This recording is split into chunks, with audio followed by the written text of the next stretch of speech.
Once you're done, do you know what I'm saying? It's weird that there's a gap. Oh. I've been dealing with this stuff all my career, okay? There's a right way and a wrong way to do something, and this is just the way it's being handled. It's just unprofessional, and it's Download the stuff this time can't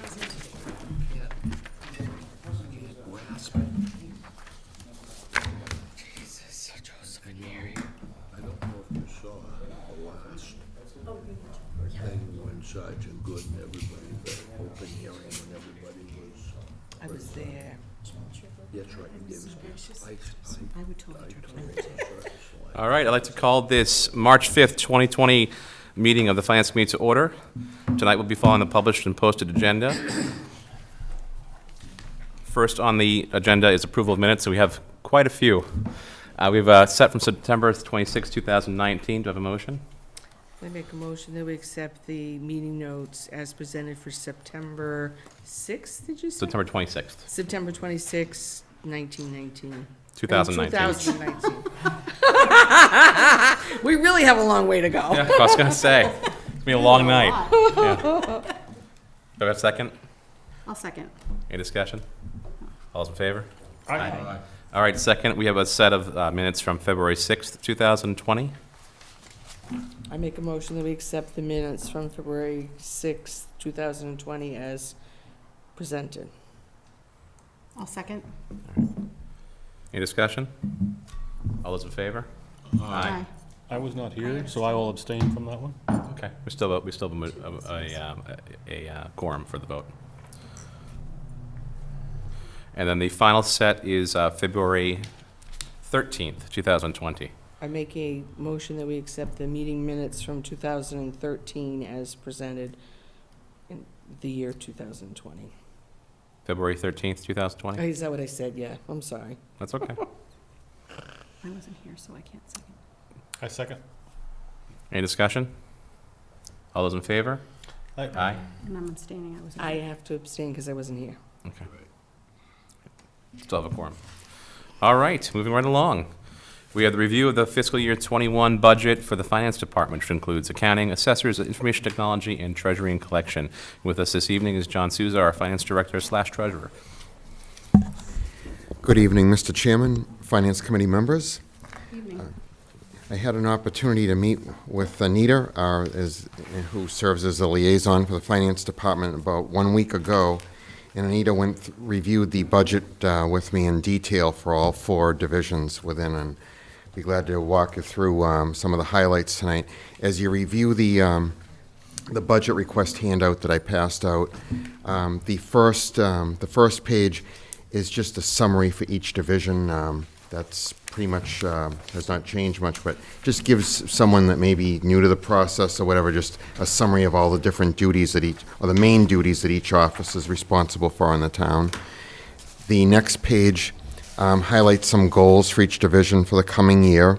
In the interest of time, I won't go through each of those. If anyone has a question, we'll be glad to touch on those. The next page shows the staffing chart, showing the FTEs for all of the offices, the Treasurer Collector's Office, the Assessor's Office, the Accounting Office, and the Information Technology Office. And you can see that for fiscal year 21, the FTEs are the same as the current year, 14.4. The next page has the line item budget for the Treasurer Collector's Office. And just to give you some of the highlights of that, in the personnel services area, you see the total of $360,519. That's the increase of 17,000, just over 17,000, about a 5% increase. The reason, one of the things you'll see, that includes just the normal cost of living allowance, and it provides any steps for employees that may be eligible. This year we had 1 additional employee that became eligible for longevity, so that's why that number increased from the current fiscal year. When you look down the expenses, all different categories, the total of $222,800 is $3,000 more than the current fiscal year.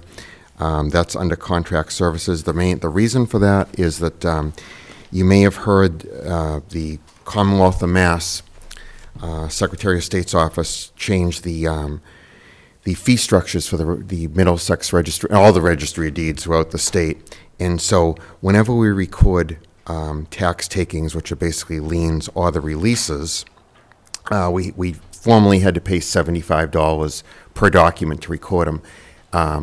But the price that became effective January 1st is $105, so it's like an increase of $30. So that's the reason for that. And then just to explain to the committee, the flip side of that is, in my department, it means a little increased, it means increased fees. However, we will should see some benefit of that in the community preservation monies that we receive. So that was the reason for the state increasing those fees, is to try to generate more CPF funds. Moving on to information technology, the personnel services budget increases just over $5,800, or about 2.8%. That provides us steps and the normal cost of living allowance for the 2 employees in that office. In the expense area, the expense budget's increasing $13,000. You could see most of that is in the computer maintenance area. And the reason for that is what we've been working on is implementing a new online permit payment application and payment software package. It's called Full Circle. It's currently being used right now in the building department. So if someone wants to apply for a plumbing permit, electrical permit, building permit, you can do it online and you can pay online. And this product, the plans are to use it in more than just the building department. We think it's a nice improvement on the old. That's really the reason. Everything else is basically staying the same. And then in the next department is the assessor's office.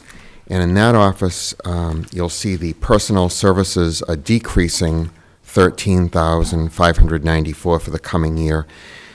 The story behind the numbers here is that the assessor's office has had some staff, had a retirement, and one employee was promoted, and then there was a new hire in a lower level position, an entry level position, I should say. So what you've had here is some salary exchanges. Mm-hmm. So that's the reason for the decrease. In the expense area, the expenses are increasing $6,400. You see the reval line, also in the tax bill line. Should mention to the committee that FY21 is a revaluation year. So the assessor's office will be responsible for working with both in-house staff and contracted staff to revalue all the real and personal property for 21. So that, as you know, is a big job, but that allows them to capture all of the new, update all the values, make sure everything is current. The tax bill line, that is for printing and mailing of all all our quarterly tax bills. And so that's the reason there is just postage, increased postage. And that's really the story there. In total, because of the decrease in salaries, the assessor's office budget in total is decreasing about $7,200. And last but not least is the accounting office.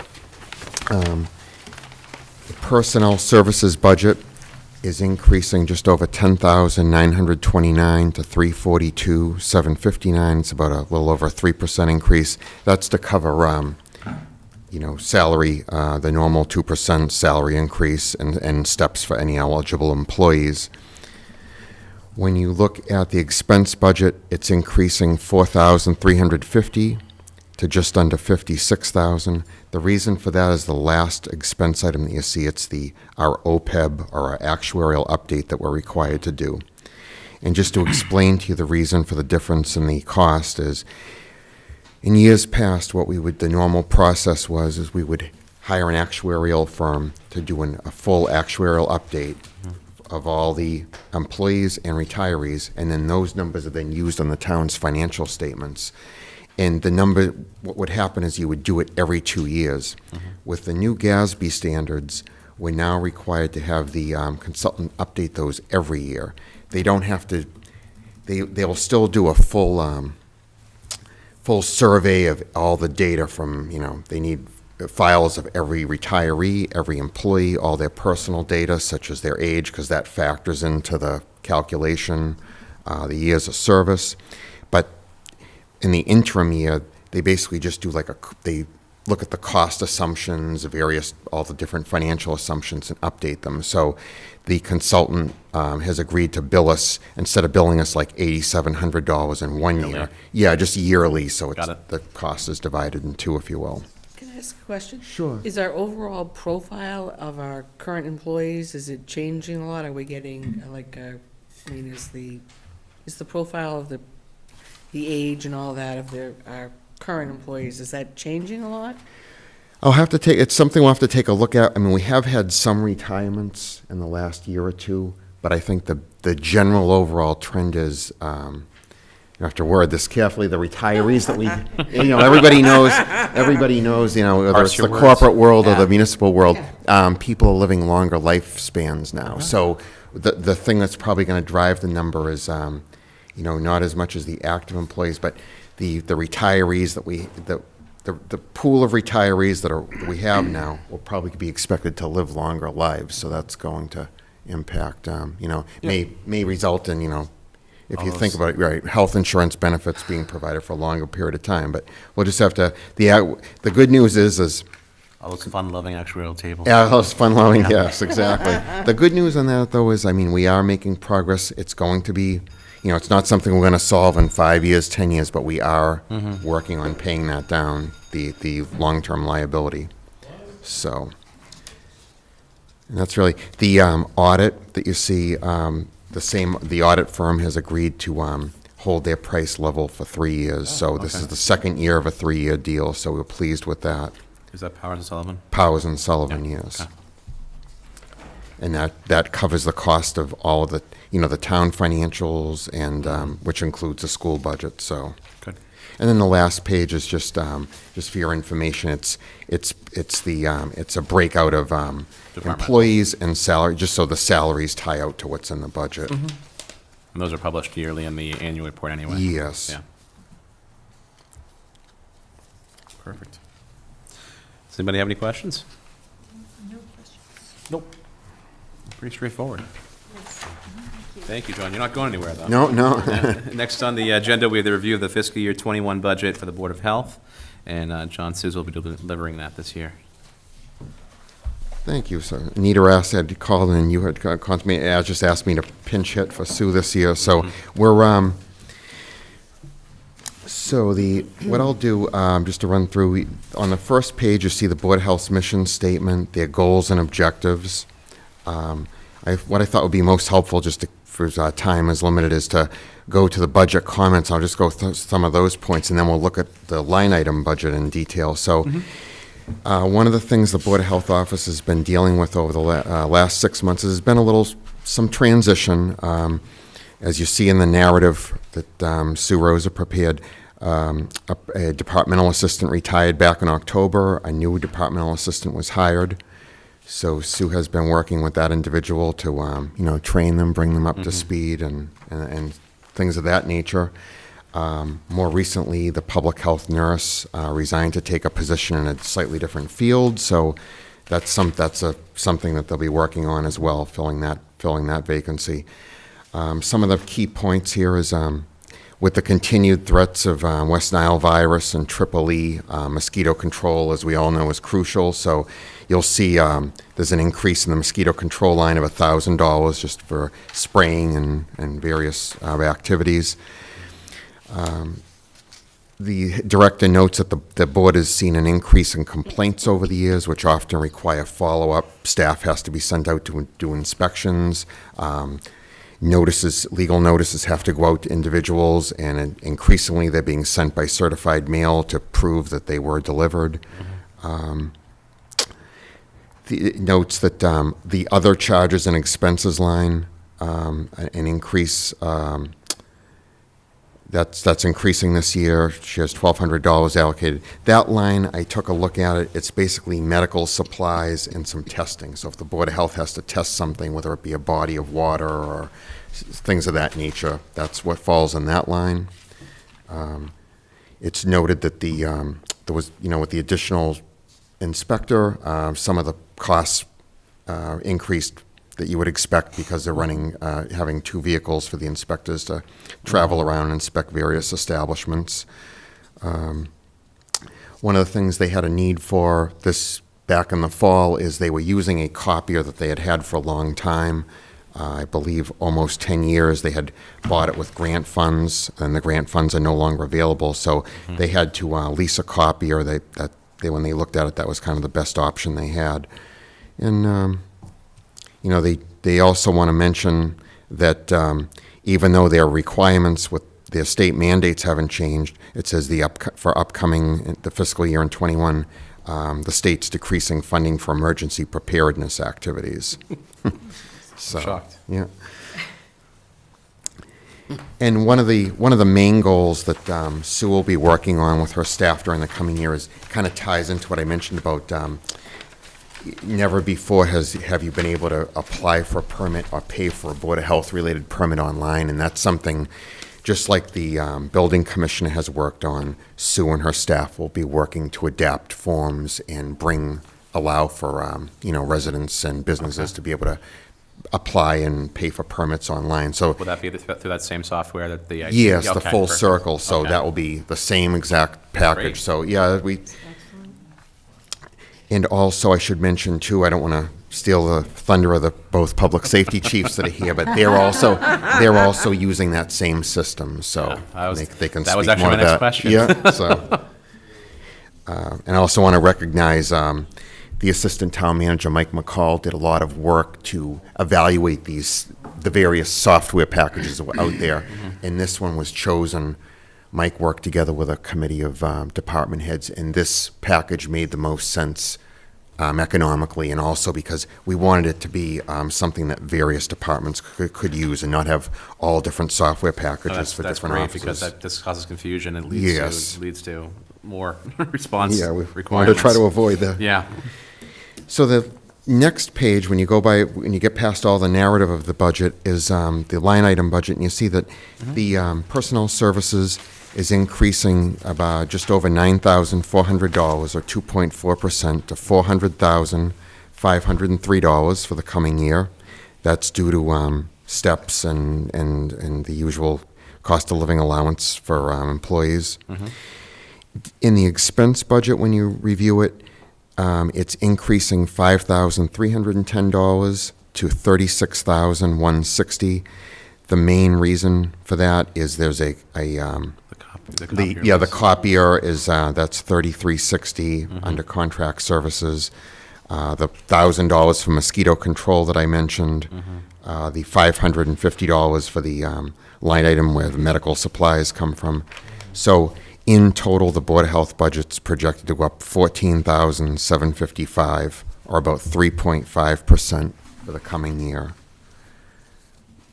And I should note there are no new staff planned at all for the Board of Health. They will still have the two public health inspectors, and as I mentioned, Sue will be working to fill the vacancy with the nurse position. John, just a question. Sure. If the coronavirus were to truly spread in Chelmsford or across the state, is there a role that the Board of Health will then have to play? And what preparations are we making, and does the budget reflect the ability to deal with it?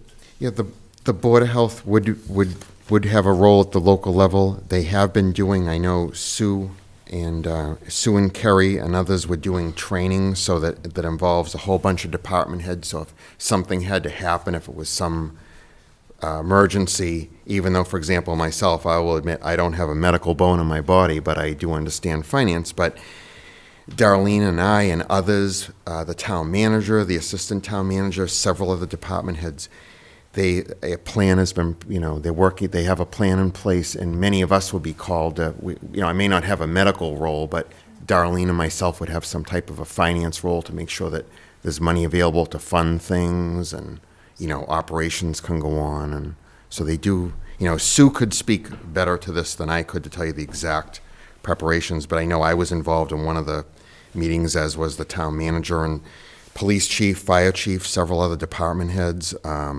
because obviously Chief Ryan and the fire department, Chief Spinney and the police, they all have a role in this to respond.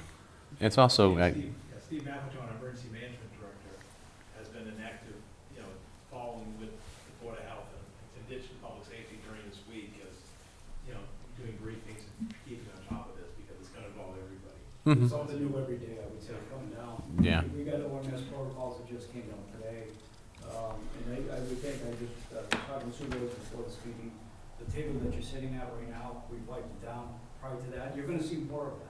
And there's a cost, there's a cost of cleaning supplies. We talked to the attendants that work this building. Anything that you touch, they handle, the doorknobs, the push buttons.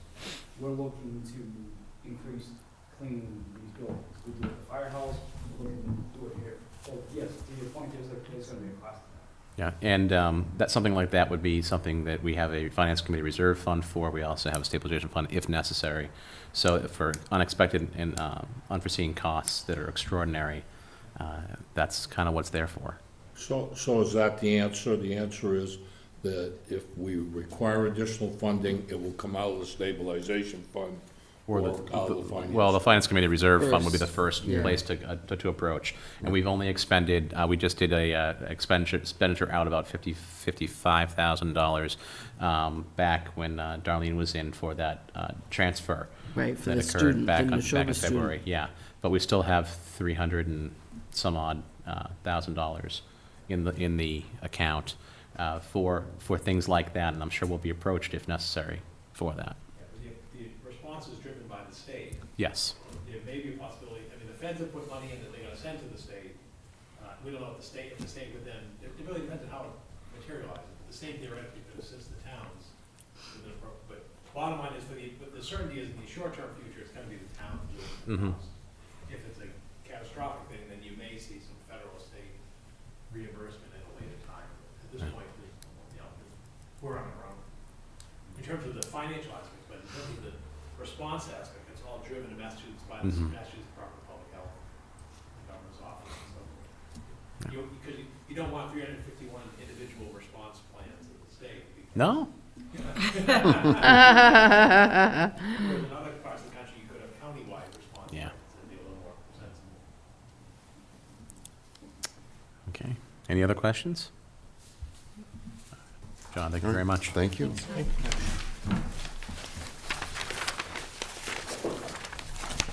All right, next on the agenda, we have a review of the fiscal year 21 budget for the police department. With us is Chief Jim Spinney. Everybody have a hard copy? I would like one. I would like one, I would please. like one. I don't have one. Thank you, sir. Thanks. Thank you, sir.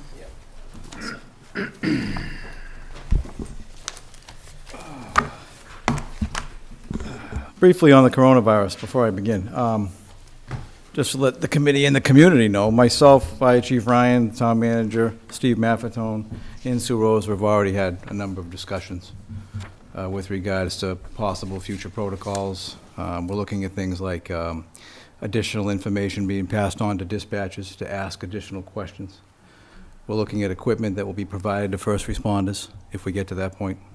We're not there yet, but I already have the equipment. If that comes to a point where first responders need masks, Good. that type of thing.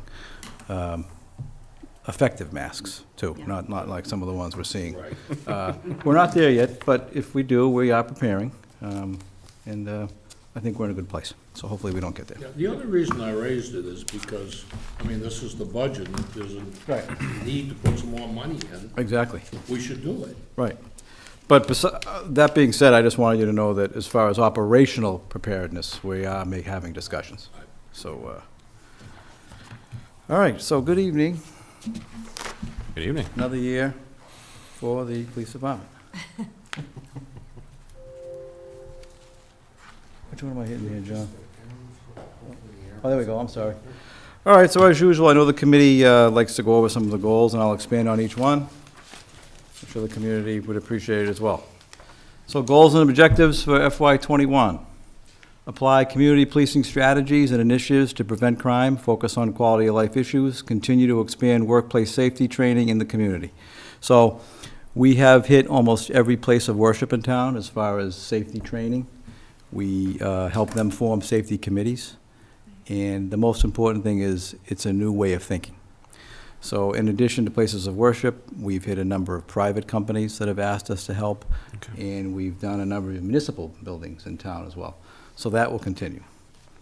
Second one, enhance traffic-related programs, minimize motor vehicle violations, reduce accidents, facilitate traffic flow, and enhance pedestrian and bicycle safety. My plan for FY '21 is to establish a full-time traffic unit. We currently do have a traffic unit, but because of manpower issues, if the manning for that shift drops below a certain number, the traffic officer gets absorbed to handle the sector. So as we saw this past summer up north with our truck issues and concerns, I had an officer assigned, but that officer was on overtime, just to make sure that officer could focus on those issues and those issues alone. Goal for this year is to establish a full-time traffic officer Monday through Friday that would not count in the patrol division, that would be able to focus solely on traffic issues of the day. So I'm hoping that becomes a reality this year. Continue to work closely with the school department, fostering partnerships resulting in increased officer presence at the schools. So as things stand now, every school gets a visit from a police officer, sometimes multiple times a day. They participate in some of the school activities, whether it's in the gym or the cafeteria. So that's going well, so that will continue, and it'll be increased whenever possible. We're going to continue implementation of our Alice school safety protocols. And myself and the fire department work closely with the schools. I'm sorry, not myself. The police department and the fire department work closely with the schools on this. We just did another round of training. It's getting better every time as the teachers and students are feeling more empowered with each training session to really exercise all options, which is the whole goal of the program, is to have options.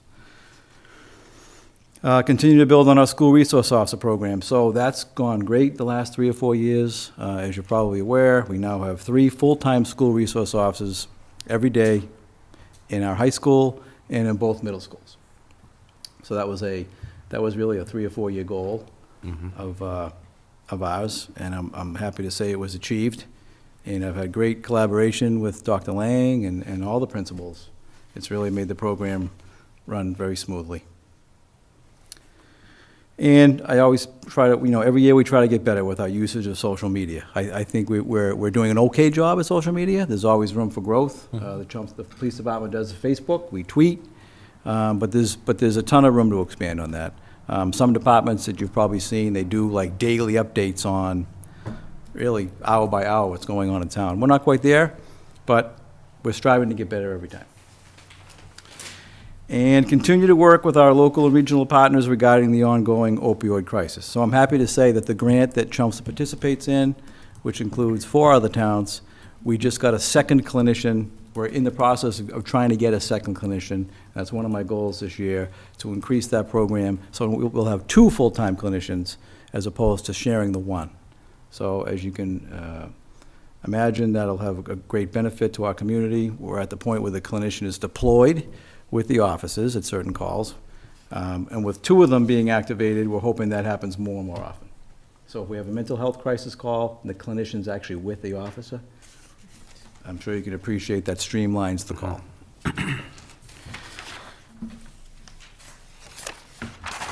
As far as police department personnel, this is unchanged from last year. 1 chief, 1 deputy chief, 7 lieutenants that act as shift commanders or division commanders, 8 sergeants that act as patrol supervisors or division supervisors, 37 patrol officers that handle sectors. That includes 4 detectives in the detective division, 9 public safety dispatchers, 3 clerical support people, 1 fleet maintenance employee, 1 facility maintenance employee, 1 fleet mechanic, and 2 animal control officers that work opposite each other, so we cover days and evenings. If anybody wants me to stop at any time for clarification, please let me know.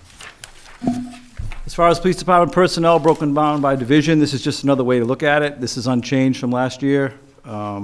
We have the administrative division, investigative division, which includes a lieutenant, a sergeant, 4 detectives, special services division, or it's really more a community policing division, a lieutenant, a sergeant who's down at court is our court liaison, and 3 school resource officers.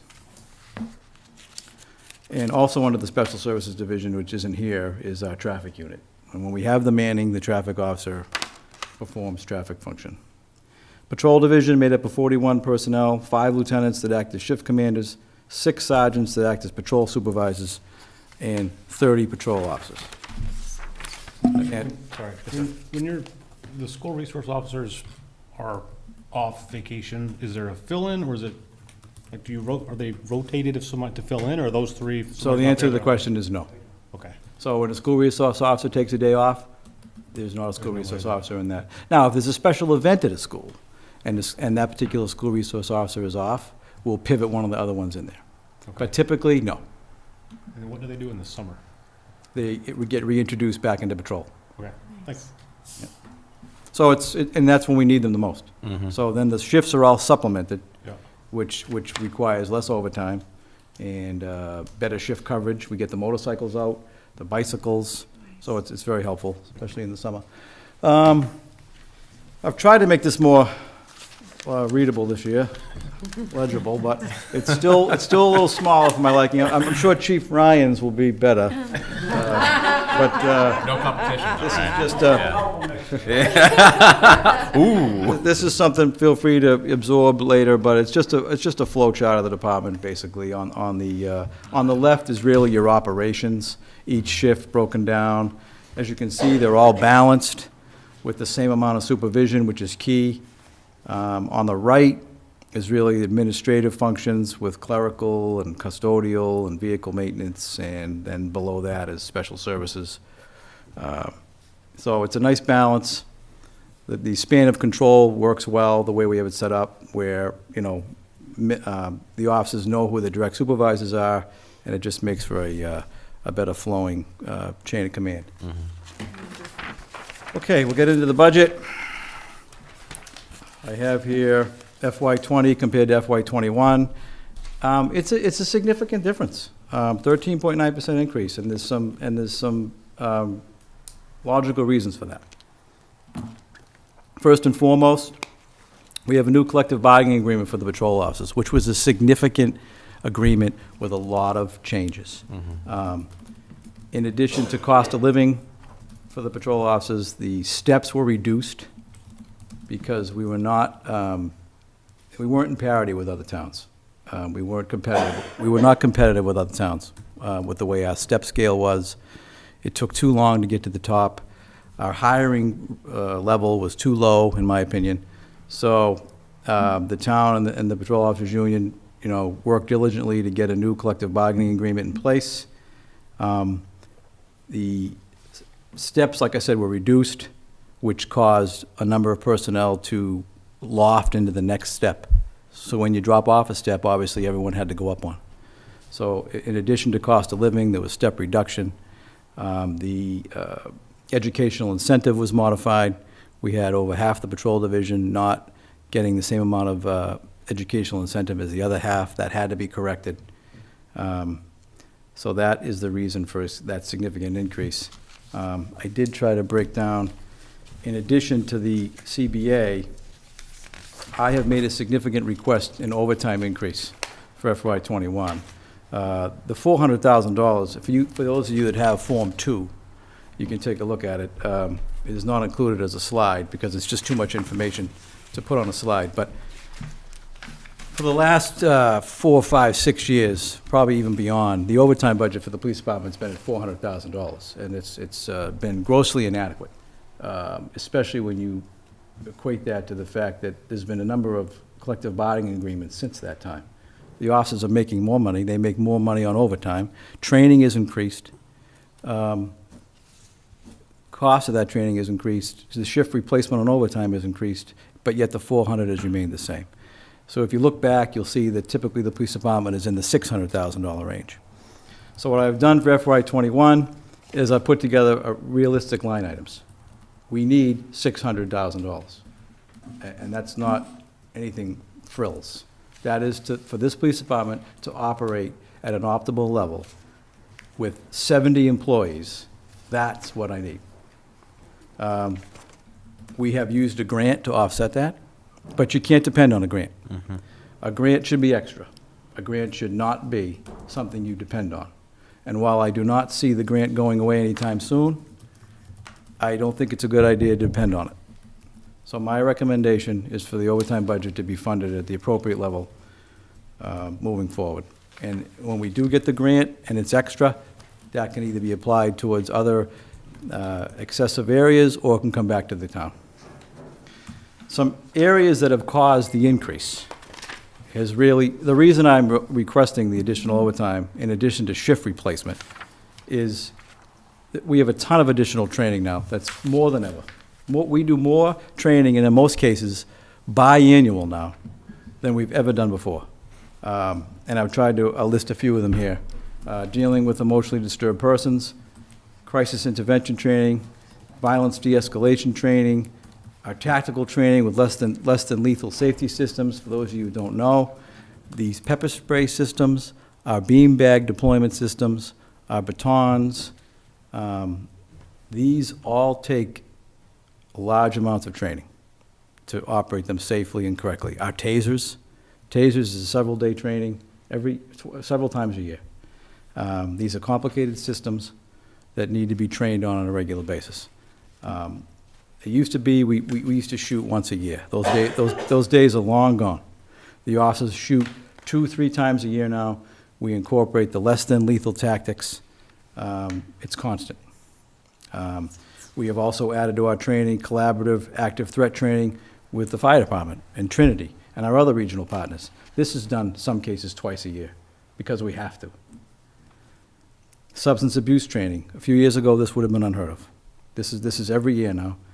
And finally, I put down the bottom, officer wellness training. More officers take their own lives than are killed in the line of duty. So I am making it a priority.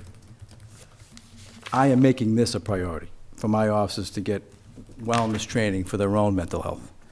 So when you put it all together, there's a lot of training that the officers have to attend all year long, and that requires them to miss their shift, and those shifts need to be replaced to have adequate coverage in this community.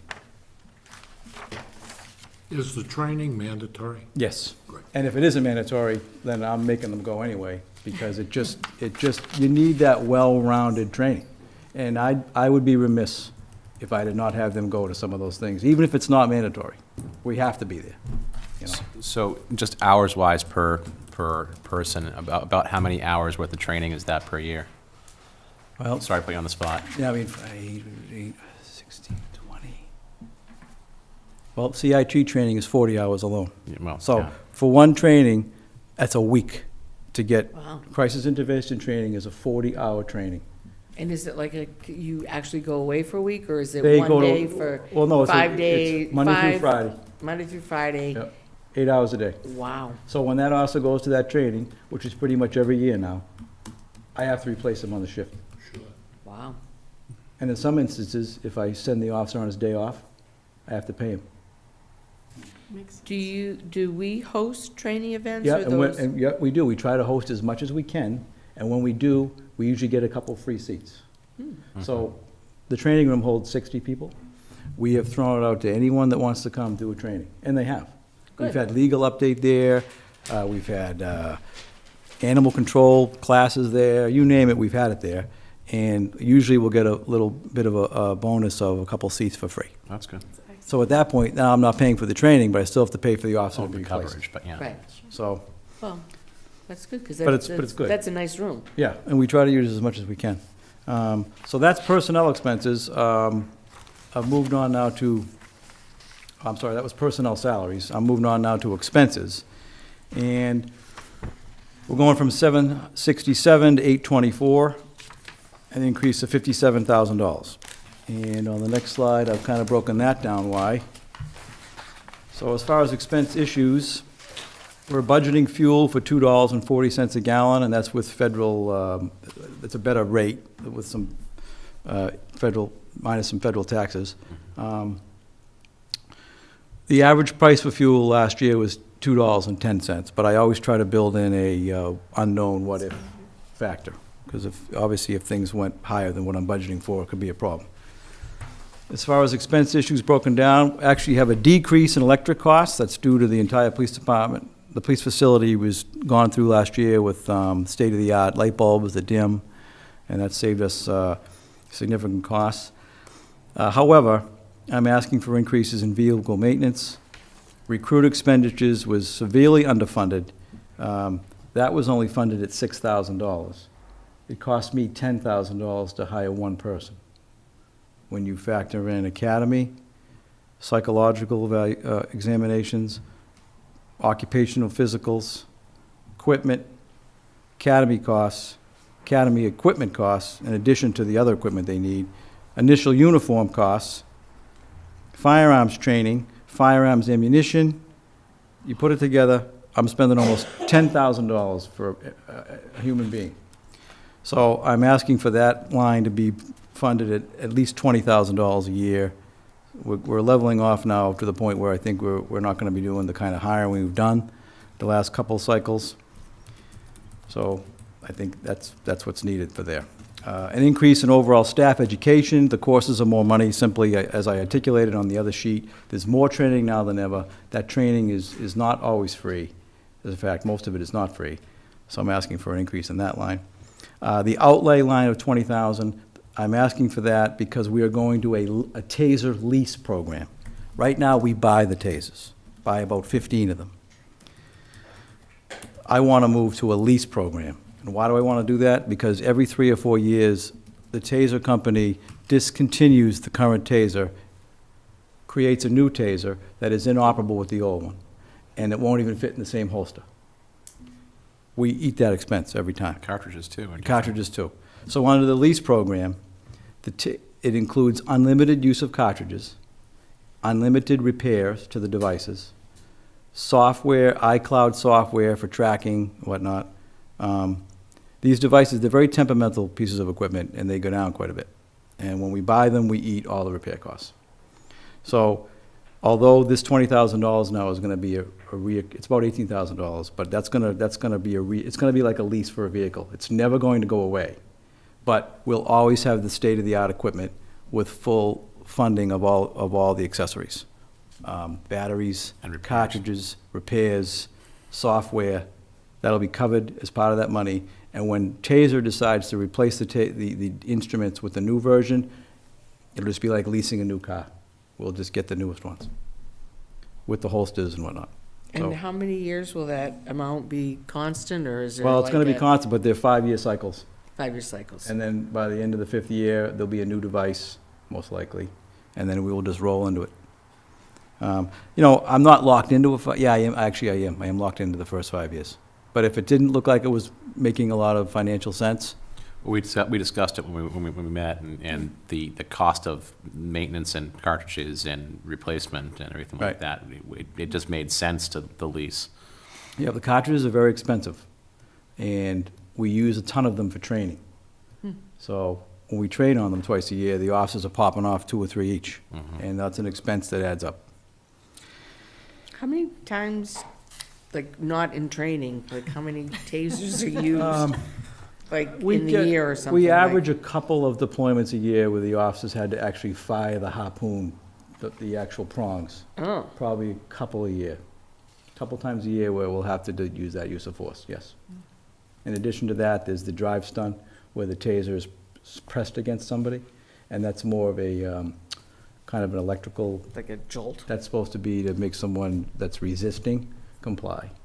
Where the shooting of the prongs is for an assaultive individual. So the officers can't fire the prongs at someone that's just not listening. The prongs is to stop someone from coming out. The prongs is an assaultive defense. And Massachusetts is strict on that. So some states, some of the southern states, you'll see stories where somebody was tased when they were running away. Yeah. Can't do that here. We can't do Just watch that. an episode I've of Cops I've and seen watch. enough of that on whatever that, PD Live. PD Live has that happen. Yeah, just a couple mean- TV shows you see it. Yeah. We're It's a always little- down south. We're a little stricter up In here. order for that to happen, the officer would have to articulate that the person was an assaultive threat to someone else. Okay. Yeah, anyway. Now, is there a record To Kathy's question of the deploying of the prongs, is there a record for how often the officers in town have used it to? Yeah, I don't have those stats in front of me. When that use of force is used, there's a log entry made. Oh, okay. Yeah. And is that a manual log entry, or does the taser itself, because you The said there's taser iCloud itself software. records it. Okay, So the reason this technology is important with the software, if an officer deployed the taser and didn't tell anybody, the software will tell us this. Because the taser talks to the software once the officer walks back in the building. okay. So we would know of a deployment, so. And then I've asked for an increase in new equipment, 17.5. This is ammunition, this is Narcan, this is medical equipment. Very, very expensive. The ammunition is very, very expensive, especially when we have a number of new hires and we have to burn through hundreds and hundreds of rounds during the training. Do they fire, I'm sorry, Chief, do they fire the same ammunition and training as they carry daily? It's the same round, it's the same caliber round, but it's not a hollow point type round, because those are too expensive. Right. So these are more of basically a. Range round? Yeah, yeah. But it's the exact same effect for the officer. Correct, Which right. is the most important thing. All right, so then I just kind of have a total wrap-up summary. Basically FY '21 compared to FY '20, 13% increase, which I think we went over why. I'm responsible for the animal control department as well, and there's really no changes other than to say we had a decrease. So the only increase as far as personnel is due to a cost of living. The animal control officer is non-union, and he received a cost of living increase, both of them did. So that's why you see a very minimal increase from 108.8 to 113. And under animal control expenses, there's actually a decrease as far as electricity and the gas heat. So an overall increase for the total budget, just under $4,000. So. And then I'd like to usually wrap up with some discussion as to what's going on in the community. I will say that our calls for service were up 5%, 36,746 total police activity in 2019, 249 arrests. Citations were down slightly, however, car stops were up 17%, and that's the most important thing to me. The officers are making proactive motor vehicle stops. Whether they issue a citation or not is not my concern. Accidents were down community-wide, happy to say. Medical calls were up. A lot of those are motor vehicle accident involved, but overall, the medical calls that the officers are dealing with are up. Trying to think of some more significant things. Our breaking and entering offenses in town down substantially, 33%.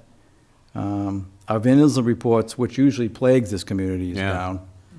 Motor vehicle breaks are down. Motor vehicle thefts are up. However, I will say most of those are lease agreements that have been broken. The vehicles were not turned in when they appropriately they were supposed to, or they were rental cars. So that were that's not returned. considered a theft, so I So if you don't lease- return your rental car, and the officer takes a stolen motor vehicle report. 'Cause the And if vehicle needs to be I, emptied. like, I'm supposed to, I've had a lease on a car for 2 years, and I'm supposed to bring it back, I don't show up, they show up, that's a stolen car. Eventually, the company would call us and say, we can't find this vehicle, we don't know where this person is, we want the vehicle entered as stolen. Okay. So that's That's why it's interesting. showing up as a stat. Interesting. I mean, we do have, we do have a number of actual car thefts in town every year, but this number is bloated by rental car type things. I'm happy to say that our opioid overdoses were down.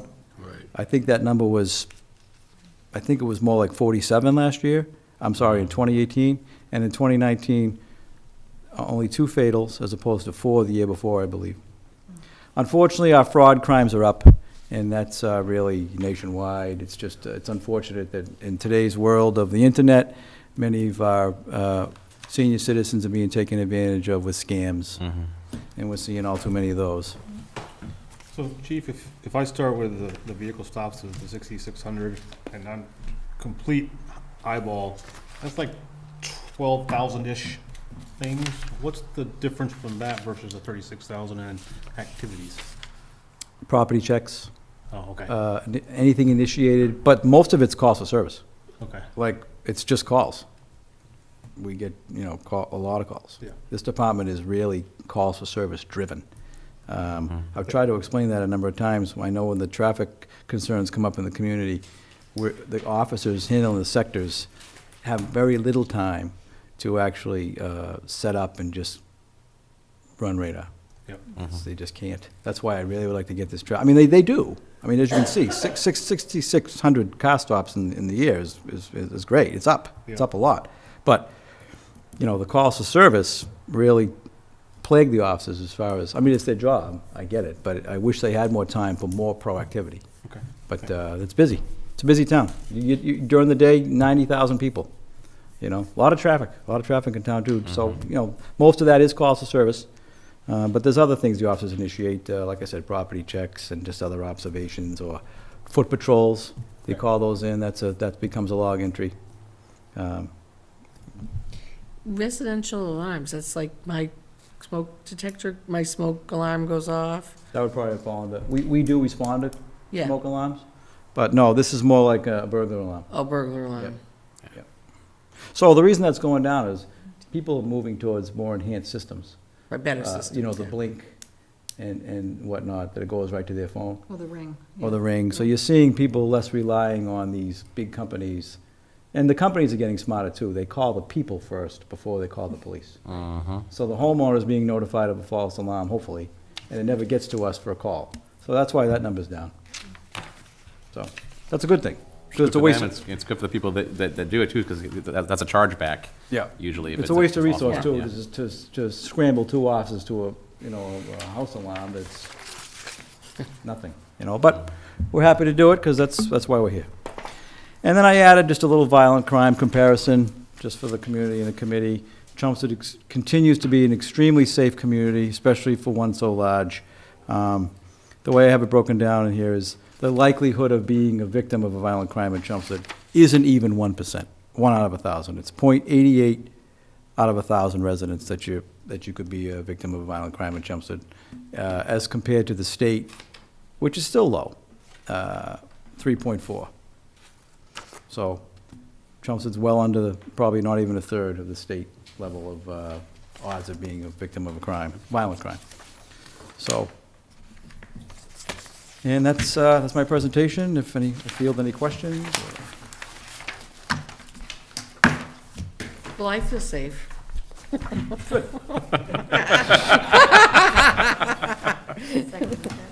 And we've achieved our mission. Thank you. Thank you, Chief. Thanks, Chief. All right, moving right along. We have the review of the fiscal year 21 budget from the fire department. With us tonight is Chief Gary Ryan.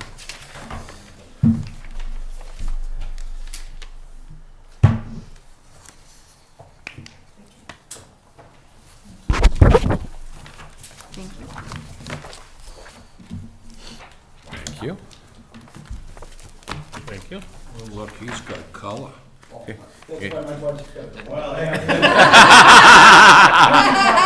know. This paper's kind of glossy, too.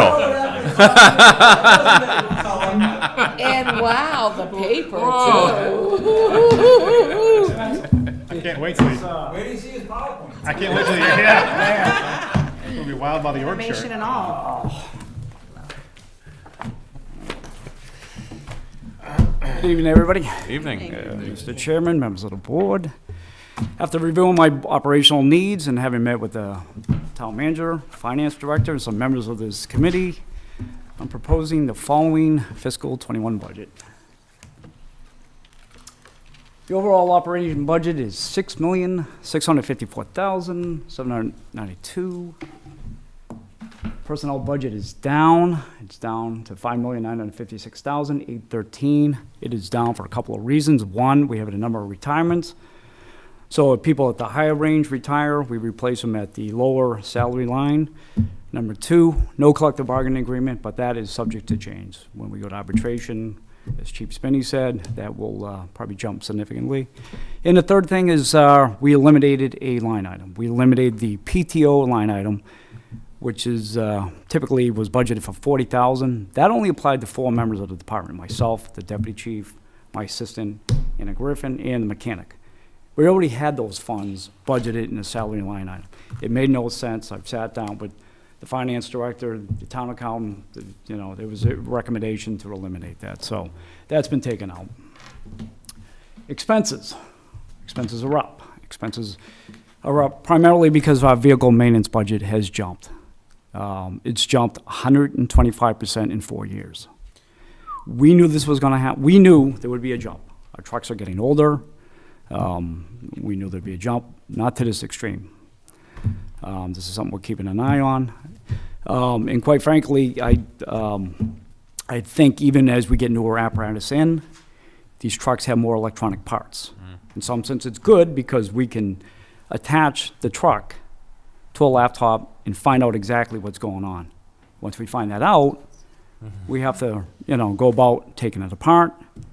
It takes longer to do that. It's much more expensive. It takes a lot of time, but I only have one mechanic. So we find ourselves starting to send our apparatus out more to get replaced. So I would like to be able to tell you that number is going to go down. Time will tell. Time will tell. Again, this budget that I present will maintain our existing staffing levels at 63.5, which is 61 uniformed firefighters and 2.5 staff. Take a look at the organizational chart. This reflects 52 firefighters assigned to 4 groups or units, as we call them, each managed by an officer, a captain. Currently, we're at 48 firefighters. We have 2 in the hiring process, and we're down 2, which we'll fill with the next civil service test. Look at our current staffing fire station configuration. Over the past several months, we had multiple inspections of all the fire stations. A lot of that is primarily driven because of OSHA. We've had a local inspection, which consists of myself, the building commissioner, members from my fire prevention office, facilities. We had the town's insurance agent come by, conduct the same inspection, but at a higher level, doing an OSHA inspection. We also brought in a third-party group called Criterion Associates that came in July, and they did an inspection. All 3 inspections noted OSHA-related issues: plumbing, electrical, some building issues. The biggest concern for all 3 were the safety conditions of the stations because the bedrooms were located in the apparatus. That's a concern. That's a concern we have to address. So the town is exploring renovating and adding to Engine 2. So you probably heard that we've had the studies out there. We looked at different configurations, but all the configurations we looked at, Engine 2 would remain. So that's the station we're going to look at first. So we're currently in that process. Chief, you explained to Eric and I why the bedrooms are in the bays, the bay area. Can you explain to the rest of the committee why? So if you go back to maybe the 50s when they had, call volunteer departments, there was no bedrooms. It was an afterthought. So, and then when we transitioned at some point to a full-time department, they would take the apparatus room and they would cut out a section of the room to put in the bedroom. They don't do that anymore. Next door, the bedrooms are located off of, on the second floor. Engine 4 is the only station we have where the bedrooms are located off, say, the kitchen. So because of the exhaust fumes, and we do have what they call climate vent systems to capture the exhaust, but still, the fumes do escape into that environment. So, and the cancer-causing rates for firefighters are very high. So that's pretty much what's driving this process. Okay. We'll look at our staffing configuration. When we have a full complement, that's, when we start staffing back up, nobody's on a vacation, nobody's out injured. This is what we look like. In the center, we have a captain and 4 firefighters. Engine 3, we have 3 firefighters. Engines 3, 4, and 5, we are manned with 2 firefighters, staff with 2 firefighters. Energy costs. I've said this before, the cost of operating 5 stations is very expensive. Our energy costs are always high because of the constant opening of the door for responses. However, Engine 3 had a slight decrease of 6% this past year. So hopefully we'll see a change as this, I'm being told this is the second warmest winter we've had on record, so hopefully by the time I present this next year, these numbers go down a little bit. So, energy consumption, although Engine 1 is the biggest fire station we have, it's the most efficient station that we have. When you combine the heating and electric, it's got a number of 25. Not only is it the most efficient fire station, it's one of the most efficient buildings in town. When you look at the Byam School, their number is 63. The ice rink, not very efficient, it's over 100. The police station, it's 100. So, so the town has made energy investments in their buildings, and with us back in '23 with their ESCO contract with Johnson Controls, we added LED lighting, insulation, weather stripping around the doors and windows. And recently, we're redoing this. The town's sustainability manager, Melissa Joyce, has gone through the buildings again with Johnson Controls, and we're looking to implement more energy efficient measures to help reduce our carbon input. So one of the issues they noted we're still having the old mercury thermostats in a lot of the stations. So that's one of the recommendations that we're going to look to change from. And I'm surprised engine 2 is the second lowest. Is there, do they have a reason why? The reason why, because the thermostat is protected, it's got a cage over it, so you can't go up and down. So we're looking, I say that because you have to, when the firefighters get back from a call, and it's in January, and the hose is frozen, we have to boost it up a little bit. But in this station next door, we have smart controls. So, and we're looking into that. I need a way where I can control that. So if the firefighters come back, I say it's at 4 in the morning, you have to put the heat up a little bit to thaw the hose out, we have to have that flexibility, so. So it's not that it's an energy efficient building, it's just that. Yeah, it's the oldest building, Yeah. but yeah, so we, That's why I was surprised. I know, yeah. right. Looked at it and went, Yeah. 1964, wow. I did ask that question myself. 64 years So- old, that's amazing. Yeah. So when we look at how we compare, Chelmsford does very well. I say Chelmsford does well because when you look at Westford, they have more square miles, yet they operate out of 3 stations. Wilmington, smaller population, they operate out of 1. North Andover, slightly smaller population, we run out of 2. And when you look at the firefighters per 1,000 ratio, Chelmsford has 1.8, but you've got to understand that we do not transport patients. So we're not losing our firefighters transporting to a hospital, so you got to keep that in mind. With the National Fire Protection Association, NFPA, when they look at fire departments like in our population between 25,000 and 49,000, this is what we see. Chelmsford is in the 35th percentile for 4 or more stations. So, and again, this is not a standard. This is what they see when they look out at the country. Look at our run totals. Our totals are down slightly from 2018. One thing you'll notice, I think Chief Spenny was saying his medical's up, our medical's go down. How's that? They will transport patients. They will respond to medicals or for mental health issues that we do not respond to. So that is the difference. So, but you will see a continued increase with motor vehicles with injuries, and I know Chief Spenny talked about that earlier. We had an increase from 2015 to 16. We went back down in 2017, but we're climbing back up the past 2 years. How do we look over the past decade? We've seen a 17% in increases since 2010. The steady increase was between 2013, 14, and 15. Our biggest jumps, you would see in 2014, a very busy winter, and again, 2018. So. Individually, the headquarters is always the busiest station as we respond to over 2,300 responses. That's also made up of engines 1, the ladder, and the rescue.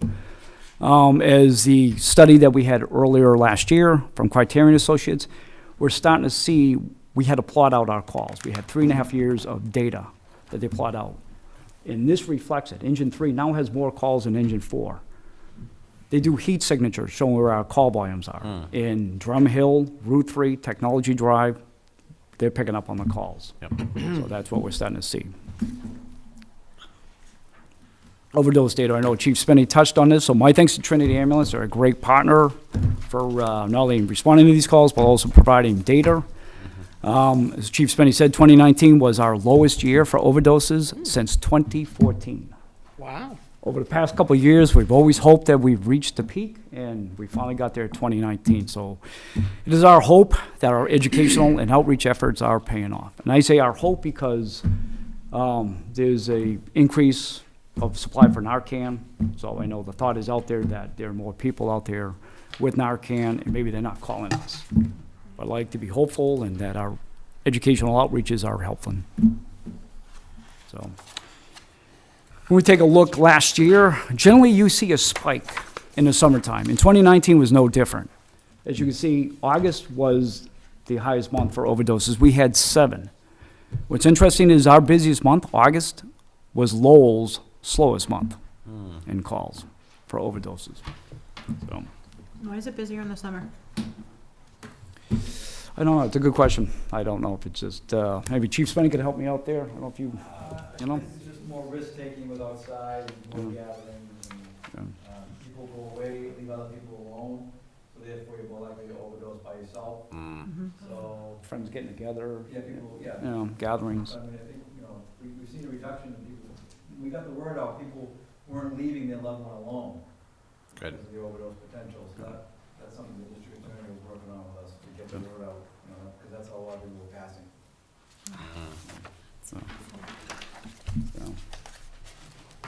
Take a deeper dive. Of the 36 patients that we treated last year, 24 were male, 12 were female.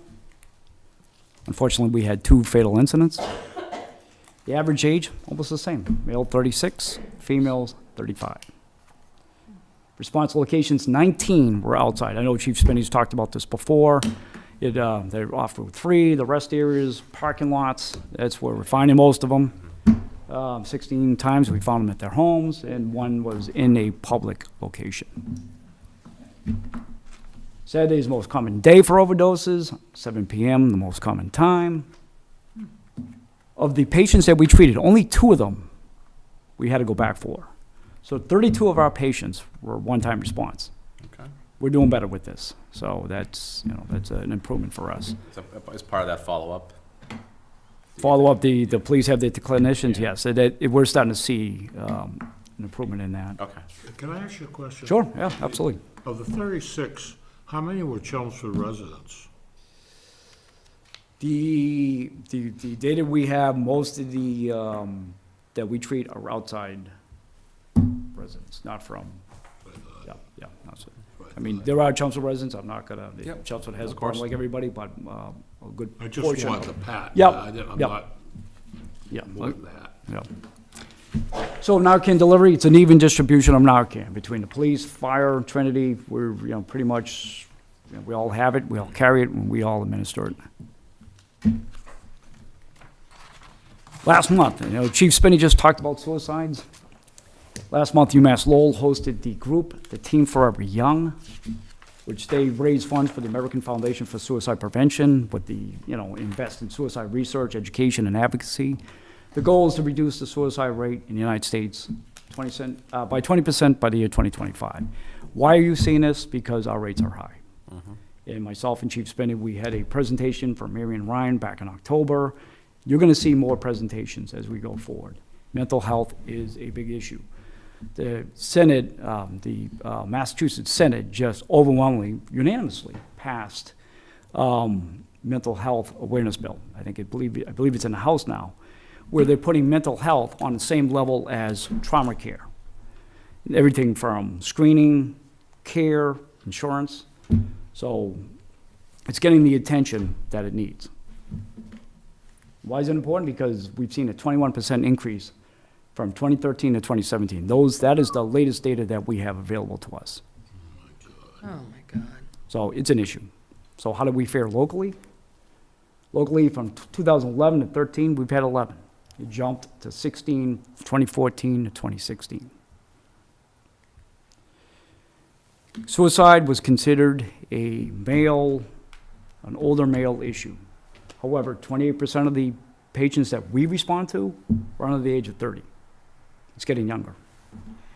And it's not just males. If you look at the breakdown, 18 male, of the 29 residents that we went to, 18 were male, 11 were female. It's almost an even distribution. There's help out there. Some that the Mass Coalition for Suicide Prevention. the Samaritans, but locally, the police have resources. Chief Spinney talks about the clinicians that he has. The Chelmsford Fire Department, we host the critical incident stress debriefing team because, as Chief Spinney said, this is an issue that impacts both the police and fire department. Both departments have been impacted by this issue. Sue Roser, the health department, they do ongoing education efforts. And of course, the town manager has hired a community services director, Jim Melanson. She's fantastic. So she's part of our local. So there's a lot of local resources to help with this issue. So, Chief, are suicide rates high in fire departments? Not in yours specifically, but just generally, the like, rates are, yeah. there? Yeah. Yeah. If, when officers respond to these tragedies, that's gotta be, disturbing for Very the disturbing, officer. yeah. Do they have, like a, I don't know, a We have- decompression or, some sort of, We can put them in touch. We host that, the critical incident stress debriefing team. okay. We can put them with trained clinicians. So the Chelmsford Fire Department is the host community for that, for the region. So and it's not just You get fire department. counseling. We make it available to anybody that needs it. We'll make it available to the police, to ambulance. Excellent. They're there to help. And they're not just suicides, too. They're there to anybody that has any type of issues. We're there to help. Bringing it back to the fire department,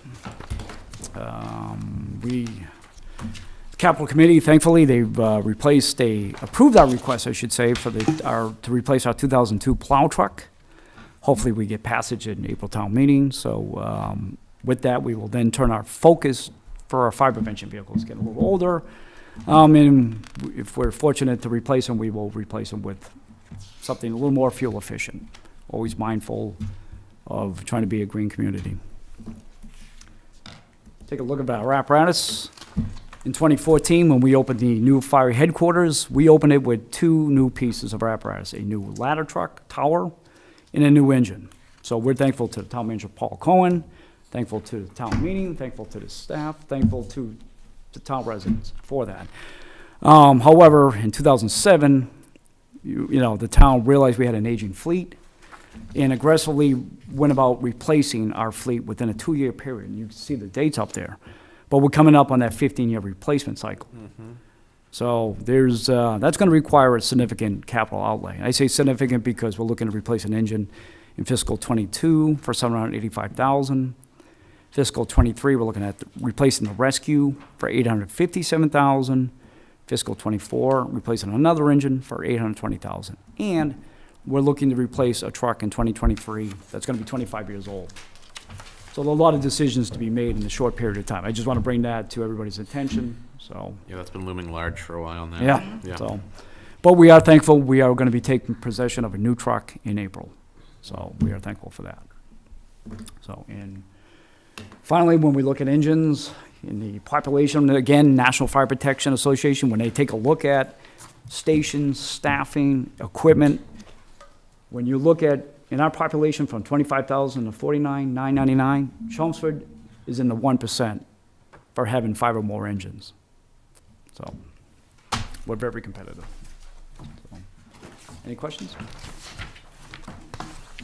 How does, sorry, I'm just trying to go back to one of the earlier slides. So the one that said, that same slide that showed number of stations, and it was like a third of towns that were that size had 5 stations. How can such a small percentage only have 5 engines? If you have 5 stations, wouldn't you have 5 engines? That is, well, for the population, so if you do the multiplier, the .09, that's, your time, say, for Chelmsford times 34,000, that will give us, just over 3. It's been emailed to it. So, as far as the 25,000, that could be, that could be a call department, again, this is a profile of the whole country. Yeah. A lot of departments out there, if you get out to the Midwest, they're called volunteer fire departments, Pennsylvania, out in the Midwest. So, they might only have 1 station. But when you look at those that have 4 or more, they're usually closer to the 49,000.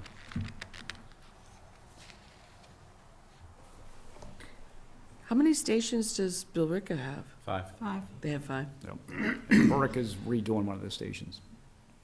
So, Can I ask a kind of an odd question? I did get emails of everybody's budget, but your line item budget wasn't included in this? You know, this page? I emailed it to you. Yeah, I Yeah. did get the Okay, email. I'm yeah. just saying, in your presentation, it's not here. I'm just making sure I'm not missing something. I can send it out, or we can send it. Yeah, No, it wa- I it wasn't I the can chief look- committees either, Okay, because yeah. we circulated it. When we put the line items up on the presentation, I think we've come to the conclusion through multiple departments, it gets kind of muddied. Yeah, And so we go through them, but we don't necessarily have them in the presentation. okay, just, I mean, I We did do get have all the them. emails, and I did, Yep. you know, kind of glance at them. Certainly, when but we I'm met, we do a just- deeper dive on individual Certainly, yeah. lineups, yeah.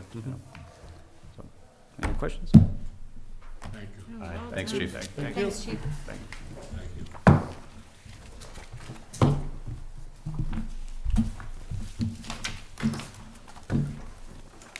All right, next on our agenda, we have the review of the fiscal year 21 budget for the library. And with us is Director Becky Herman.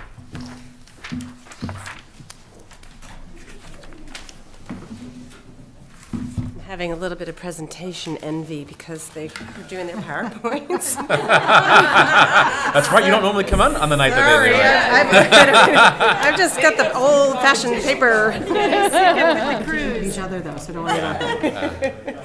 Mine's kind of simple. Very well done as well. But I do have presents for you. So, Visual aids. well, these are just, as every year we do the One Book Chelmsford program, and so this year we actually have been doing the presentations and the programs a little bit earlier. So you're getting the books, but one of the authors actually just was here on March 1st, and the next one, it will be here March 19th. So they're both memoirs. One is a graphic novel, and one is just a regular collection of essays and memoir, but they're all food-related, because we called it One Book Chelmsford, Stirring the Plots. But I could just leave these here, and you can look through them afterwards and decide which one that you would like to take home with you. And any extra ones, then I'll just take them back at the library. Yep. So did everyone did get their printed copy? Okay. Could I just ask, could people just remind me of their names? Just, Sure, I'm Vicki Parks. okay, Amina Langford. okay. Jim Clancy. Eric Chambers. Dave Goslin. Kathy, definitely. Right. Obviously, I'm Becky. And, okay. It just always feels so impersonal when I don't know the names of the people every year, so. As I said, mine is a pretty straightforward budget. I'm not asking for anything like kind of crazy this year or anything. But it's presented as a level service budget because that's what was at the request of the town manager. So the full-time equivalents are similar to the previous year, and the salaries are adjusted with the step raises and the 2% COLA for the non-union staff. We also were able to negotiate our contract, our union contract, so that was settled. So my budget does include all of the increases in the budget that would be as a result of the union settlement. So the overall budget increase is 3.88%. So, and as I try to explain every year, is that the library, besides having to meet whatever demands or requests that the town manager has, also has state requirements that we have to fulfill. And to remind people, that is that we have to have a budget that is the average of the last 3 years' budget plus 2.5%. Or there's also something called the municipal requirement budget that's defined by the state, and we have to meet that. So whichever of the two is higher is the thing that we have to meet. We have to fill out this formula at the end of every year. We have this quite extensive state aid process that we go through where we call it the ARIS report. And it's sort of every year that we have to fill it out, you know, it's a big headache, but we get all these wonderful statistics, and they're all available online at the Board of Library Commissioners if you want to do any kind of comparison to us and other communities. It breaks it down by education, by staffing, by overall budget, and it's interesting how many hours the libraries are open, that kind of thing, and it gives a nice comparison. And you could break it down by population or geographic area. And so we spend a couple of weeks every summer doing that. Not because we think it's really fun, but because it's something that's required. And, but, you know, librarians are kind of nerdy, and we like numbers, and we like comparing statistics. And so as part of that, we also have to have a book budget that's 13% of the total library budget. And then we also have to be open a certain amount of hours, which in our case is 59 hours a week, and we're open more than that, actually. And then I have to be certified at least with a master's degree in library science, and I do have that. I got it back in '88, so. The things to note would be just that the personnel budget has increased a slightly higher percentage of 4.8%, and that's largely due to the fact that we have so many people that stay so long in the, we retain our staffing, and so we are hitting longevity marks. So we've got several people that are reaching the 20-year mark, including myself in FY21. So I will be here 20 years next March. So. It's kind of crazy. And then 4 will reach the 15-year mark, and then we have some other people who will then hit the 5-year mark and for the union and start to get longevity. So that just ends up being sort of a boost each year that isn't usually considered into the regular budget. So we also are paying our library pages now. We pay them the staff minimum wage. Used to be that we used to pay them the federal minimum wage, which I think is only like $7.25 still. So we pay them the state minimum wage, and that was something that the state just generally encouraged and changed, and the town decided to go with that. So, but that that increases every January right now, so we're trying to keep up with that. And then we also, as a library personnel, we have we have an evening, the union negotiated an evening shift differential, and then we have Sunday hours, which is part of that, and those are paid at time and a half. So those are sort of the bigger ticket items. We still use our Sundays that we are not open to do some periodic maintenance, and I use my custodians to do a lot of the sort of big ticket items like stripping wax floors and doing the painting and just trying to keep the library kept up. So that's sort of in the personnel budget. The general expenses it's a $1,000 increase basically, and it's just to cover normal increases, and the reason why it's so little also is because we went to the voice over IP telephone system with the town, and so some of the telephone expenses that I was usually paying is now coming out of the general budget for the town. And then our materials budget, we try to increase that a little bit every couple of years just to keep pace with the cost of book prices increasing, and then the very exciting thing also is that we have this mobile pop-up library that actually just arrived today. It was just driven, it still looks kind of like a food truck because what it is it's a mini, it's not a bookmobile that you can walk in, but it's a mini pop-up library that will go around to senior housing and to schools and daycares and to parks, and we can tailor the collection based on whatever place that we're going to.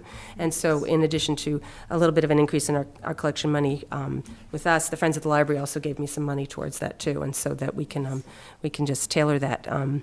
And then the other exciting thing that we're doing is we actually applied for a grant with the state, which is in conjunction with, we're trying to partner with the town in the age-friendly Chelmsford initiative. And so we've been working a lot and trying to do things like we've added a senior section to our webpage, and we changed it so it could be scaled larger and smaller, and have a list of resources that the senior center had used. We put that and put all the links on our page, but we've been working as part of that group, and we had this idea that we could use the pop-up mobile library to go out to specifically to the senior housing and to the senior center and do targeted programs and services using the Wi-Fi and the collection, and then go into those community rooms that they have at the senior housing and do some specific programming. And we've got a bunch of different topics that we talked over at the senior center with, and we're going to try to do that. And that's something, even if we don't get the grant, we think that we'll be able to use our state aid to help, to make that happen anyways. So That's great. yeah, so I mean, as I said, I mean, there aren't a huge amount of increases. We are really fortunate that we do have a very, strong and active Friends of the Library group. They are actually in the middle of their, they're trying to get 2,020 members by the end of 2020. And they just, in this past month, I was just at the meeting before I came here, they had over 50 new members just this month, which is amazing. And they raise money in both their April and their September book sales. And that is how we fund so much of our activities at the library. They were saying that at the meeting tonight, that they were frustrated because they had asked somebody to join the Friends, and somebody said, well, you know, why should I have to pay money to join the Friends? I already pay taxes to the library, to the town, and doesn't that cover everything? And we do have a very generous budget, you know, I mean, the town has been really supportive of the library, but it's only been about, I think, 4 years that we've had a programming budget. Before that, for the 15 years that I was there before that, all the money that we used to have an author or a lecturer or a One Book Chelmsford program or, you know, puppeteers or anything like that was all paid for by the Friends. So they are really, truly valuable. And you know, they have thousands of members now, and, you know, and it's pretty amazing. So in addition to that, we do have lots of volunteers. This year, we did have a 30% increase in our volunteer force and about a 11% increase in hours that they donated. So that's been wonderful, and we're really fortunate to have them too. So sounds like a little bit of a commercial for the library. Sorry. That's kind of what we're here for. But yeah, so I mean, but when you're looking at the actual numbers, do you have questions or specifics that I can help to explain? I do, Becky, and you might have covered it, but 57,800, the other charges for 10,000. I'm sorry, I couldn't. I'm sorry, the 57,800 line item for other charges and expenses in tech. Right, so that is our technology for the library. So it includes, every couple of years, we ask for a capital outlay that will actually to cover if we're replacing large amounts of computers at one time. But otherwise, we just have the normal stuff like the printers, the copiers. We always replace a few computers every year, anyways, and that covers all of the bells and whistles and some of the software that's included as part of that too. Nice, thank you. Okay. So, did you have a 20-year anniversary at the? Yes, we did. We actually library? just, as people may remember, the library opened in 2000 on February 29th. So we only get to have a birthday party every 4 years. So we did just have a 20th year celebration of the addition to the library. And so there were about 150 people that came by. We had 2 big sheet cakes and a piano player and lots of crafts for the kids to do. Yeah, so it was a lot of nice things that people said. And we did a slideshow actually that showed, you know, sort of the building project from start to finish. And so that's something that if you haven't seen it, then I know that if we haven't posted it, we're about to post it on Facebook too. So I'd like to see that. That's kind of interesting.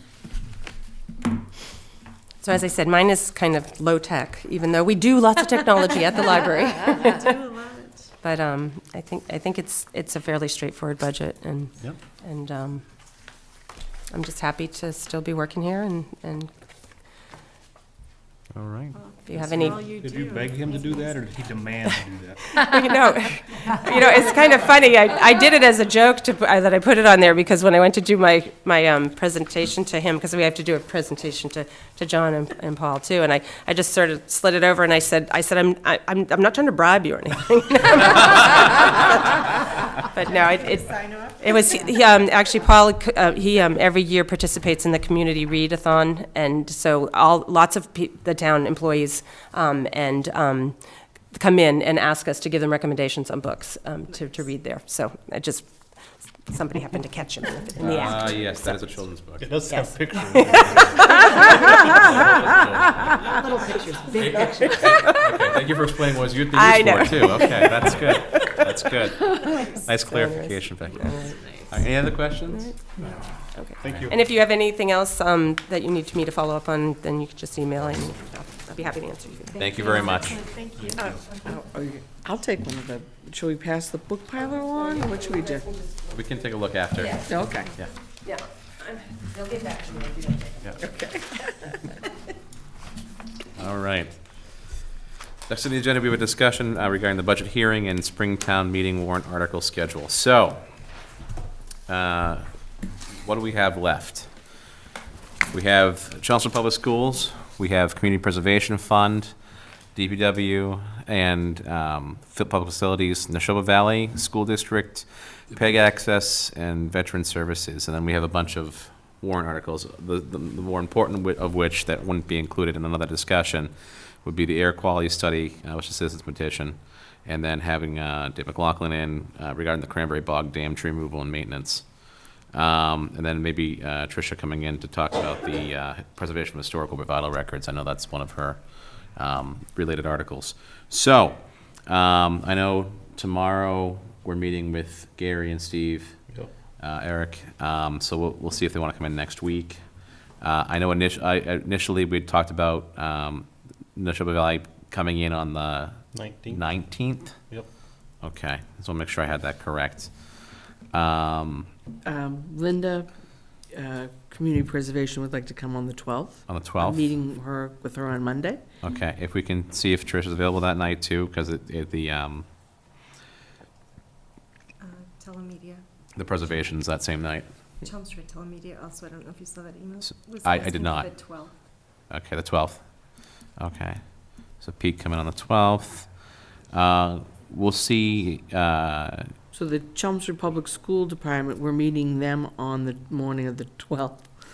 okay, so maybe we'll have a school night On the 19th? on the 19th. We'll have Did we pick CPS and we'll have Neshoba come in that same night. The 19th. 19? Yeah, they requested the 19th because they're not available on the 12th.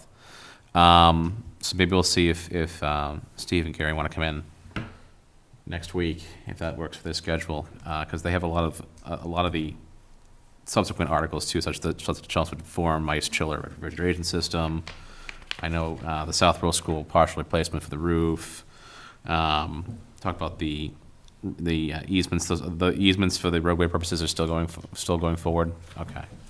So yeah, so we'll knock a lot of that out, and then Pete, when he comes in next week, can just talk about the computer servers update for them.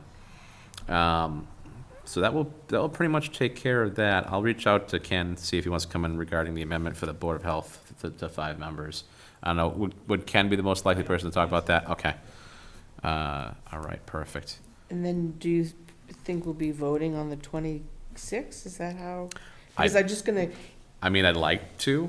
yeah. And if we could dedicate a night that early to just voting, that would be great. What about those 3 warrant articles that you put little arrows next to? Do you want those people to come in? I'm gonna try to see, I'm gonna reach out to them and see if they wanna come in next week or the week after. Okay. Because if we have the 2 schools, that still probably be 2 hours, and so we'll have a little bit of wiggle room. Cause we're at what, we're at just after 9 right now, so we haven't even gone 2 hours tonight. We'll see if they wanna come in one of those nights, either next week or the week after, and try to really, I know it just, with schedules, it hasn't worked in the past, where we've eventually had someone coming in that final night to have a discussion, because the schedules didn't line up. We do have a little bit of wiggle room, which is nice. So we could vote as late as the April 2nd. I'd rather not, just so we can get the book together and get drafts out, everything like that. Not putting Pam under the gun. I can't promise that. Just FYI, I won't be here on the 19th because we're going to planned trip to Michigan for an event for my daughter, so Well, that's my little gift to Neshoba. you know, Kathy, I wasn't gonna say anything. You want to leave your questions? Well, I was gonna We say, can all take one? I would like to see the report on how many kids are in the postgraduate program. I'd like to see that same number, that same report that they presented last year, so we know the whole financial implication for that. Well, if you make out a list of questions you want asked, we'll make sure they won't be asked. Yeah, honestly. I leave everything up. I would just like to see that report, that's all. Honestly, in all seriousness, if people in the next few weeks aren't available for certain nights, if they do have questions for that, certainly pass those along so we can get those asked. Because of course it's a full budget review by the entire committee, Yeah. and we're all voting on it. I'd rather leave no stone unturned. Well, no necessary stone unturned. Okay, that sounds good. So it sounds like the 26th works for everybody. There'll be no issues with traveling. Hopefully, no one's sick. Well, who knows? So we'll target that, and it looks like we should be able to get the bulk of everything done in the next 2 weeks. Great. Good. All right. Any public comment?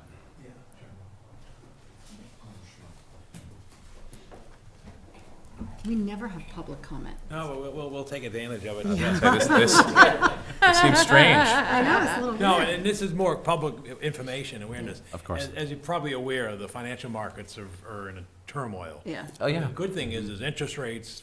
Very low. are Very low. Yeah. So I wanted you to be aware that we're on top of it, meaning Jolene, John, and I, and we expect that we'll be pursuing refunding of the existing debt, save significant dollars for the town. and- Fantastic. And that that sale will probably take place in April. Yeah. So I just, Okay. and John can give you a little more Yeah, we had- technical details. We had a meeting today, as Paul described, with Paul, myself, Darlene, and our financial advisor that assists us with the sale of municipal bonds. And so he's currently assisting us with, running some analysis on some of the bonds that we already have out there. And it's interesting times that we're in, because we've, with the rates obviously dropping, I mean, no one wants to see what's going on, what could potentially impact the economy. None of us want to see a virus out there. None of us want to see turmoil in the financial markets. Given what's happening with interest rates, we can't ignore that, and the town can benefit from that. So we are exploring, our normal schedule is to issue bonds in June. Yeah. But we want to try to jump on this and take advantage of it. So we're exploring the idea. Before it pops up, Right, yeah. before, if it bumps up again, then you lose the savings. So we're exploring, we may try to go to do the refundings on the market in April. Okay. And so, That's actually good news. so, and the savings could be, significant over the life of the bond. Oh, So certainly. we'll try to maximize it the best we can, but, it's good news and hopefully rates will stay low for a while and allow us to complete this refunding, Good. so. Great. Fantastic. Thank you very much. And then one other just heads up, and this is probably the workload side. Bless you. I just want to make you aware, for scheduling purposes, we may be looking at a special town meeting on May 4th, which would be the third, the spring annual town meeting is on the 27th, and then we come back on the 30th. So I think we'll look to schedule a special on the 4th, and just to give you an idea of why and what's going on. The planning board, I think, is advertised, will be advertising, and the reason for this is the rezoning regarding the Glenview site off Princeton Street at Walter Weed and Harvard, the existing property and adjacent properties. That's really what's driving this. But there's one, as we know, and there's other things that always come into play, but there's two other things that would be considered the most notable, and I'm glad the fire chief is here. He mentioned earlier this evening about the issue of renovating and expanding the Station 2, the North Fire Station. Yeah. So again, the building committee is actively meeting, permanent building committee. And Gary Perschetti and Gary Ryan is working with the building committee. We believe we have a solid estimate of what that would take in terms of a construction. The building committee will be meeting, so I imagine they'll be presenting to the selectmen later this month, and then asking for that to be placed on the warrant, which I imagine would be signed the second Monday in April, which I think is the 13th. So that's the second one, and then there's another one for again, it seems like we tend to get things on the special, but to tie in the annual, but the Board of Selectmen will be considering next Monday night, at the request of the chair, a wildlife feeding bylaw, which would, I guess it exists in some communities, Okay. most notably from Westford. This is the idea of preventing nuisance from feeding wildlife. It's not gonna prevent you from having a bird feeder. Okay. But I guess there are some instances where people overfeed wildlife, and it creates a public nuisance in terms of whether it be wild turkeys or, bears or whatever have you. So believe it or not, this is, I'm sorry, people feed bears? they put food out. They put food out. Bears feed on people. Let me rephrase my question, Mr. People intentionally Yeah, feed they bears? put food out that causes problems from bears.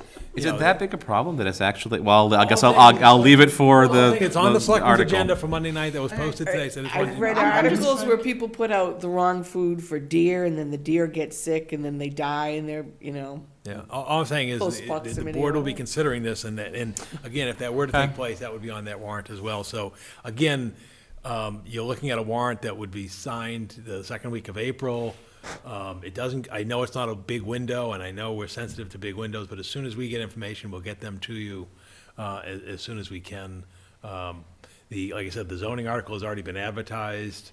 The planning board is considering it on the 25th of March, the zoning article for the Glenview. March 25th. As soon as we get the next information, again, the selectmen will have it later this month on the fire station. We'll get you that. So again, I know we're sensitive to time. And the only other wild card, and again, the wild card is we have a scheduled arbitration with the firefighters union on April 16th. I don't know where that's going. There's two things that can happen. One, you can have a resolution the day of the matter on April 16th, or it could be 6 more months. But I just wanted you to at least be aware that we're active.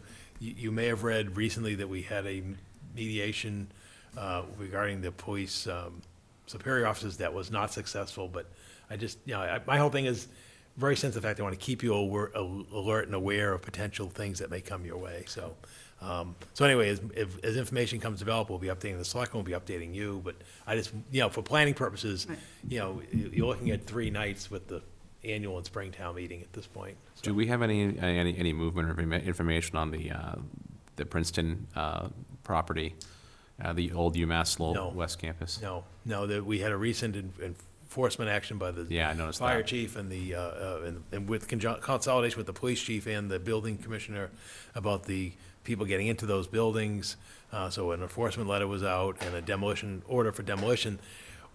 The concern is you can't immediately demo those buildings because you not only have rodent control, but you also have more prolonged issue of hazardous material removal, asbestos and everything in those buildings before they can turn down. But, fire and public police are very concerned about what's going on over there.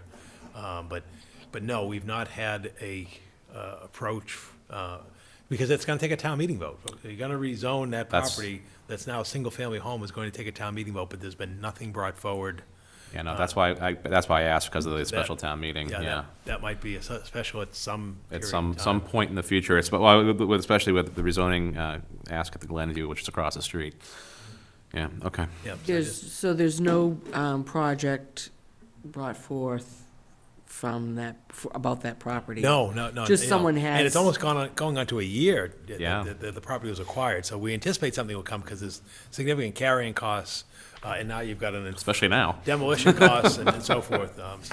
But again, we'll keep you updated, but I just wanted to at least let you know Okay. of what's coming up. And because, again, it seems like time's starting to move real fast now that we're first week of March. And so, okay, thank you. All right, thank you. Thank you. All right.